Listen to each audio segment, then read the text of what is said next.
আপনি বলছেন লা ইলাহা ইল্লাল্লাহ, আল্লাহ সত্য কোনো ইলাহা নাই, আর আপনি সেই আল্লাহর ইবাদত করেন না, তার মানে আপনার এই জবানের বাক্যটা আল্লাহ ওখান থেকে ছুঁড়ে ফেলবে। দাবি মিথ্যা আপনার। যারাই সালাত আদায় করেন তারা প্রত্যেক নামাজে, প্রত্যেক রাকাতে, প্রত্যেক ওয়াক্তে আপনি আল্লাহর কাছে অঙ্গীকার করেন, কি করেন?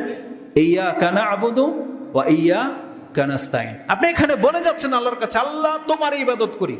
যেমনি সালাম শেষ, আপনার বন্দিগিও শেষ। বাইরে গেলে আপনি তাগুতের ইবাদত করেন, বাইরে গেলে আপনি শয়তানের বান্দা হয়ে যান। অথচ মসজিদের এই 5টা মিনিট শুধু আপনি আল্লাহর কাছে বলতেছেন। আর আসলে আমরা বিশ্বাস করে হয়তো বলি না, এটা যে আপনি অন্তর থেকে বলেন, আমার মনে হয় না যে অন্তর থেকে কেউ বলেন যে ইয়্যাকা না'বুদু, এটা আপনি অন্তর থেকে বলেন না, বরং আপনি মনে করেন এটা একটা সূরা, এটা একটা আয়াত, এটা না পড়লে তো সূরা ফাতিহা হবে না। আপনি যদি পারতেন তাহলে আয়াতটাকে কিন্তু কেটে দিতেন, কিন্তু আপনি পারতেছেন না, কারণ এটা